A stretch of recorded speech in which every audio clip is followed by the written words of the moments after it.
organizational behavior, why it's important is it's the study of how people interact in groups and in teams within organizations. So it's really the study of human behavior, and it's understanding that human behavior to drive greater organizational effectiveness and greater organizational efficiency within organizations. McKinsey did a survey. It was called the Great Attrition and Attraction Survey a few years back. And what they learned is that 35% of employees will leave an organization without a job. There's some basic things that can be done. First and foremost, professional development. Offer your employees the opportunity to continue to learn, to continue to grow, to continue to lean into their skills so they can bring those skills into the workplace. They could become the best version of themselves, and they can ultimately utilize those skills in a way that helps the organization becomes the best version of itself. Welcome to Vibrant Publishers podcast. Our guest for today is Vic Clesceri, who is the founder and chief Sherpa of the Management Sherpa, a boutique talent management and organizational development consultancy. Vic, welcome to the podcast. Thanks, Nicole. Great to see you this morning. Our topic for today is, of course, organizational behavior. And if you could give the audience a brief about the basics, what is organizational behavior and why it's important for both organization and the employees. Sure. No, I appreciate the question. And again, thanks for allowing me to sit in on the podcast. So yeah, organizational behavior is really, really relevant and resonant right now due to a lot of the changes that are happening in the world post-pandemic. When the pandemic occurred, a lot of organizations were moving to remote workplaces. You now have AI and machine learning impacting the global landscape of the workplace. And then there's a lot of other initiatives going around in terms of DEI and belongingness. So, organizational behavior, why it's important is it's the study of how people interact in groups and in teams within organizations. So it's really the study of human behavior, and it's understanding that human behavior to drive greater organizational effectiveness and greater organizational efficiency within organizations. So based on the pandemic and all of those things that have happened, the working environment has changed, working conditions has changed. You've heard a lot of things regarding quiet quitting and employee engagement and job satisfaction.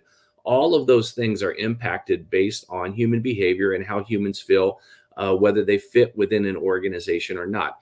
So organizational behavior essentially studies all of that, forms some hypotheses on what might be working, what might not be working, and then offers up some solutions and strategies to drive greater employee engagement as well as greater organizational effectiveness and efficiency.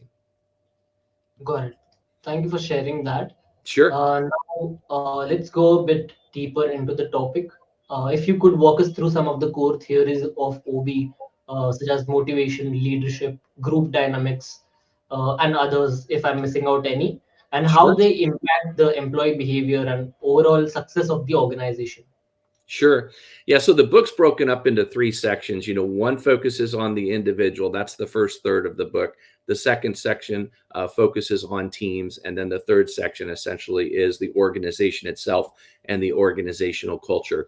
So in section one, we really talk about theories of motivation. So the ones that we went deep on or that I really discussed were Maslow's hierarchy of needs, Herzberg's theory of hygiene and motivation, and the expectancy theory.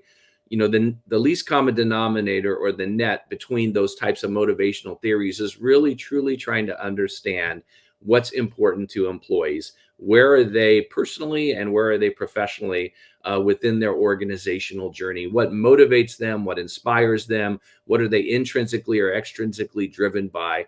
Those things are really, really important in trying to understand their individual human behavior, because meeting and satisfying those needs is going to be critical in terms of allowing them to feel like they're fulfilled and bring their best to work. So there's a lot of discussion regarding motivational theories in that first section. Now, in the second section, when we start to talk about leadership theories, I really go deep into transformational versus transactional, and I talk a lot about servant leadership. So transformational leadership is more about truly helping individuals become the best versions of themselves. So in turn, they can help organizations become the best versions of themselves.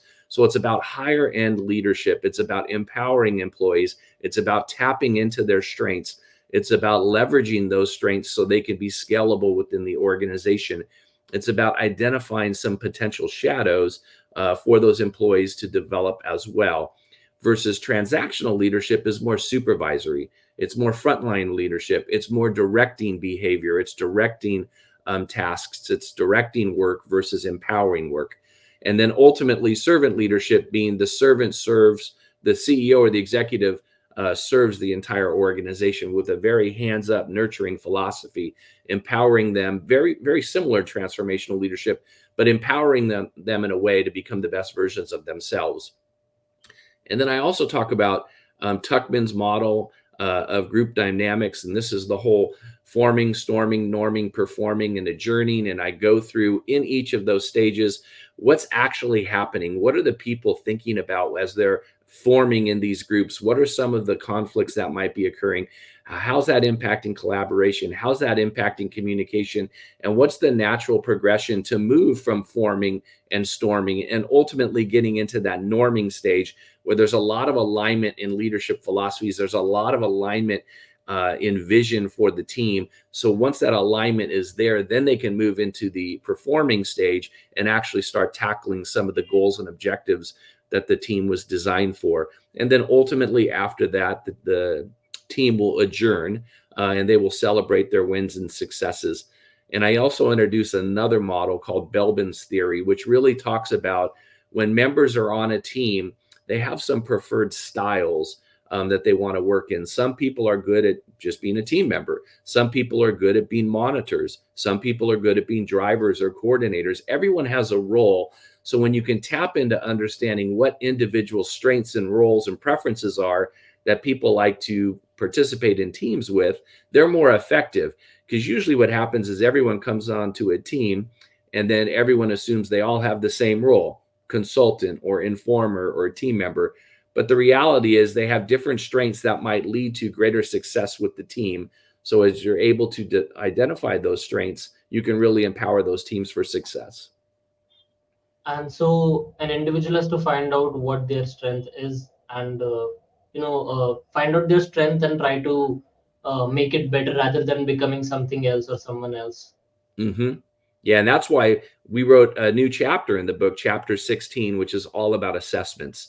So that chapter really goes deep in helping individuals identify their strengths and shadows, helping teams identify their strengths and shadows as well, so they can essentially equip the organization in ways where they have greater clarity as to those strengths and how do they leverage and scale those strengths. Correct. And about the book, who is this book for? Yeah, the book's really written for a lot of different audiences. So it could be for students to be used as a supplemental text. That's how I use it, teaching at the graduate school. I have some of my students go through the chapters and then do a deep dive on what they've learned and apply it to their workplace. It could be for professors like myself to be used as a supplemental text in the classroom. I also have an organizational development consultancy, so it could be used by OD consultants. It could be used by anyone who just has an interest in wanting to learn more about organizational behavior. Essentially, it was written to provide some basic knowledge and comprehension and cover a lot of different theories that are really broad and disparate, but do it in a way that it really pulls it together nicely and concisely, and then shows you how to apply it in the workplace. Because I have this formula, I say information plus application equals transformation. And I think a lot of books are written for the information aspect, but then that becomes tacit knowledge. You read it and you lose it. But if you can apply that knowledge, that's truly transformative. So all kinds of different stakeholder groups can read the book and glean insights from it.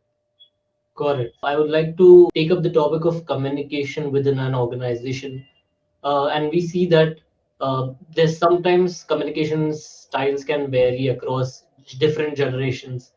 So, how do you think organizations can bridge these gaps to foster a better collaboration and a better work environment? Yeah, excellent question. And you're completely right that communication styles and preferences definitely differ amongst generations. And what I've learned it's not only generations, it's life stages. A lot of problems that occur in the marketplace start with trust and psychological safety. So when you have a culture or an organization that becomes less trusting, or there's not a lot of psychological safety, that's when people start to burn out. That's when job satisfaction starts to decline. That's when employee engagement starts to decline as well. And then your workforce moves towards quiet quitting and ultimately leaving the organization. But if you peel back the onion, trust and psychological safety issues often come from lack of communication, lack of alignment, lack of understanding.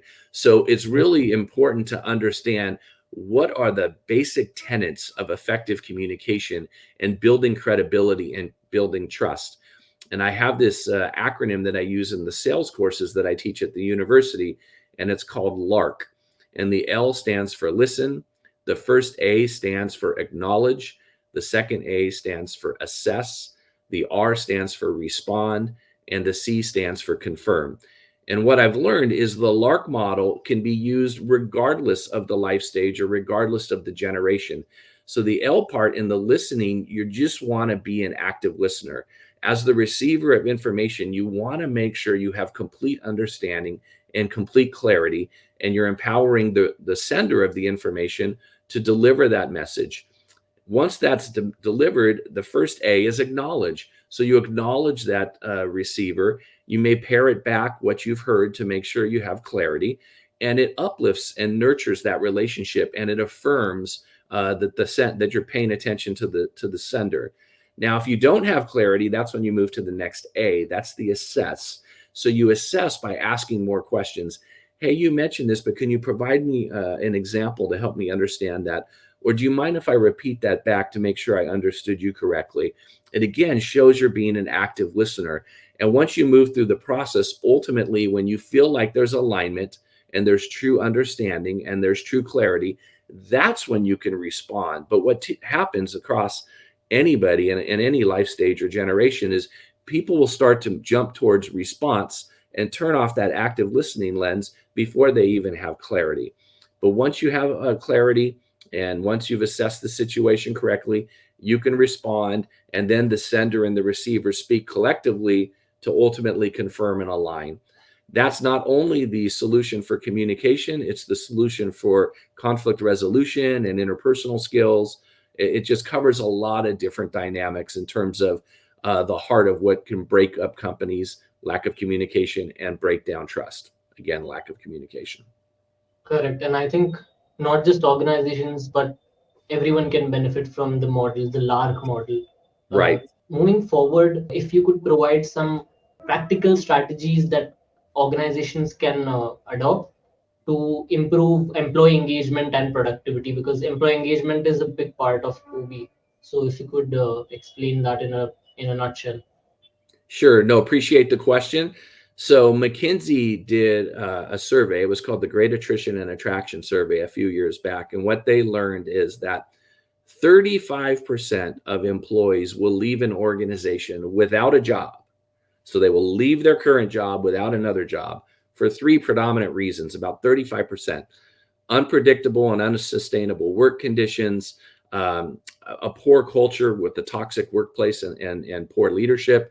And then the third one was the lack of any type of career development or any opportunity to advance their careers or learn within the organization. So those are staggering numbers. 35% of people will leave for those situations. So there's some basic things that can be done. First and foremost, professional development. Offer your employees the opportunity to continue to learn, to continue to grow, to continue to lean into their skills so they can bring those skills into the workplace. They could become the best version of themselves, and they can ultimately utilize those skills in a way that helps the organization becomes the best version of itself. So that's one example. And then you often hear a lot of work-life balance talk. I don't really like that as much as I like work-life integration, because work-life balance is like a scale. You have one aspect, your work on one side and your life on the other, and you're trying to balance the two. I call it work-life integration because literally work is part of our life. We don't work to live, or we don't live to work. We work to live. So we have to be able to balance that a little bit. So that means what we bring to work personally, and what we bring home from work, all of that seems to be integrated. So how do we help employees really figure out this work-life integration piece, and how do we empower them? Part of that's going to be through personal energy management. Part of that could be through mindfulness training and coaching. Part of it could be helping them develop their emotional intelligence skills, etc. So there's a lot of that opportunity that can exist to help employee engagement. It's about clarity of scope of work, helping employees understand their role in the organization and the impact that their role is going to have. That kind of vision and clarity provides a lot of comfort to employees, because it doesn't seem like their job has to be demystified, or how important their role is, or how their role contributes to the organization.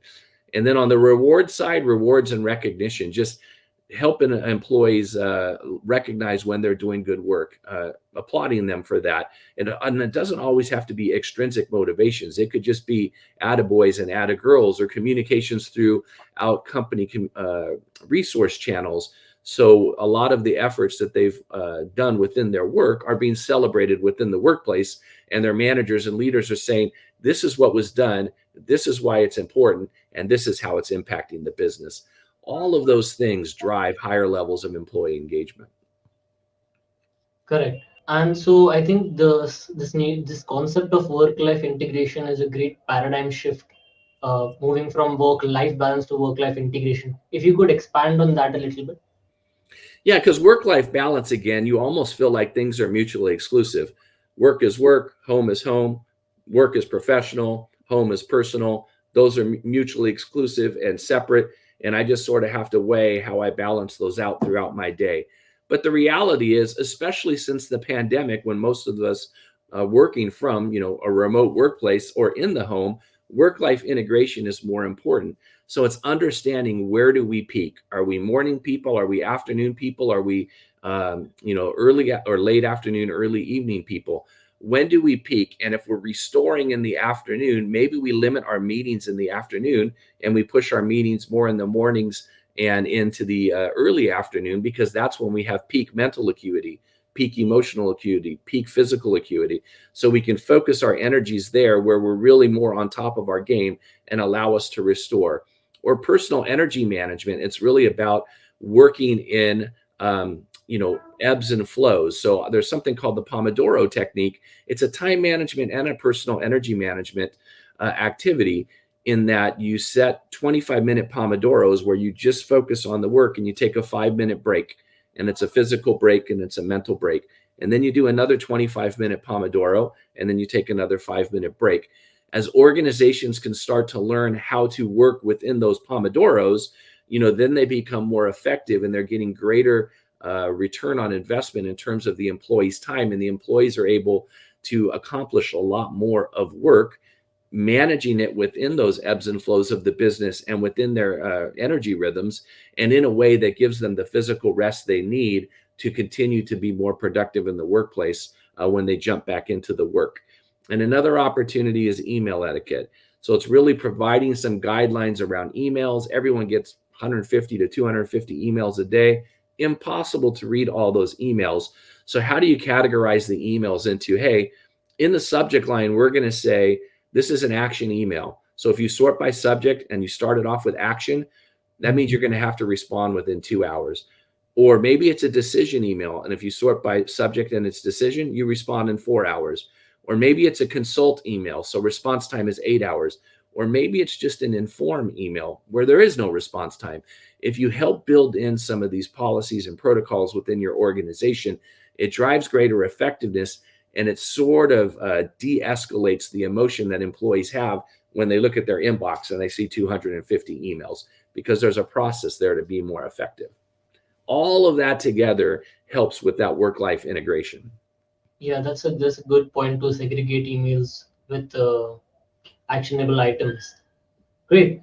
Thank you for sharing that. Yeah. Now, one important point to reduce attrition that organizations need to have is also a great culture. Mm-hmm. If you could provide some tips and strategies about how to maintain a great culture. Yeah, clear mission and vision and values. Understand your North Star. Understand what the organization's about and where it's headed and why it's important and the impact that it's going to make on the community or society, especially the impact it's going to make on your community of employees as well. So having a clear mission, having a clear vision, having clear core values, which are essentially the leadership behaviors and expectations that the organization wants its employees to work under. That's all critical and important. It's about having a leader that's very authentic, very humble, very vulnerable, can be a servant leader to support that organization. A leader that's not afraid of rolling up his or her sleeves and getting into the work themselves and truly understanding what the needs of the organization are, breaking down the barriers for those associates so they can be more successful, and then continuing to enable that organization to move forward. It's about a leader who builds and instills a trusting workplace and makes sure that there's psychological safety there so people can take a risk and they can lean in or step forward. And if they fail, it's not failure in a punitive or retributive way. It's failure where they learn from those failures and they learn from those mistakes. And the psychological safety within that organization, embraces that kind of risk taking versus holds people, accountable. It's being building an open a culture of open communication and dialogue. It's allowing for constructive feedback to take place, within the guidelines of respect and dignity and grace and compassion, but really foster open dialogue within the organization. It's about creating a diverse and inclusive and equitable culture so everybody feels like they belong to this culture. There's a reason for them to be there. They can understand their role within the organization. So that belongingness piece is really the most important part of diversity, equity, inclusion. And then again, it's leaning into that work-life integration. It's about helping them with things about time management or personal energy management, or creating policies and procedures and protocols and putting them in place to allow employees to thrive in the workplace versus just, survive in the workplace. Correct. Uh, you mentioned the point of being a servant leader. For the manager or or business owner listening to this podcast, what is one step that they can take today to inculcate this personality of being a servant leader? hmm Yeah, so it comes from very scriptural foundations, very servant-oriented foundations, and it's universal across different religions as well. It's us to be in service to others. It's us to be able to help others. It's us to be able to break down barriers for others. It's us to be active listeners to truly understand the pain points and the need states that our employees have, and then breaking down those barriers, helping them solve for those pain points, enabling them with tools and resources and skills, to navigate some of the complexities in the workplace and to set them up for success. It's about us leaning into their strengths, recognizing those strengths, and then empowering them to utilize those strengths in ways that might be different than how their job was actually designed and created. So essentially, being a servant leader, again, the pyramid's inverted, and at the bottom of the pyramid is me, the leader, and I serve the entire organization. But every one of us also, it's interdependent. We serve each other. So when you come to that level of leadership philosophy, which is very humble, very vulnerable, very authentic, it builds a lot of trust. It builds a lot of credibility. It builds a culture of psychological safety, and it allows people to want to work more together because they're all there rowing in the boat in the same direction together. And they see it because the leader is walking the walk and talking the talk. It's not about like a leader sending emails at 3 a.m, because then the whole organization says, well, if the leader is doing that, is the expectancy theory model saying the leader's expecting me to do that too? No, it's about honoring, the workday. It's about honoring work-life integration and serving your people in ways that help them be the best versions of themselves. Got it. Now, I'd like to touch upon the trending topic of today's time, artificial intelligence, and how do you think AI is affecting or improving or having an impact on organizational behavior? Yeah, that's a great question. And it's very relevant right now. And a lot of different podcasts and a lot of different seminars are having breakout sessions on this topic. So AI and machine learning is definitely here to stay. The impacts, enhanced efficiency in the workplace. It's personalizing experiences. It's providing a little bit more information and data so you can synthesize that information and data to make better, more informed decisions. So those are just a few of the impacts. I mean, I'm in ChatGPT almost every day for a lot of different reasons. I do a lot of brainstorming there. I do a lot of research there. So, it's a tool that could be used to help enhance the business. There's an organization called Whole Metrics, and I absolutely love this organization. What it does is it taps into employee communication channels, whether it be instant messaging, whether it be email, or whether it be Slack, any of those different types of communication channels. It takes a really trusting culture to adopt it. But what Whole Metrics does is it starts interpreting and reading the sentiment and tone of the email communications or the Slack and the instant messaging communications that are occurring. And then it starts to form some hypotheses about what the sentiment and tone of the organization is. And then based on those hypotheses, it will seed questions back to the employees to validate or invalidate the hypotheses. Now, if the validation comes back, now we have data. We have more informed information to make some decisions and take that information back to leadership and say, hey, we're picking up on a potential sentiment or tone here that's creating some employee disengagement or lack of job satisfaction.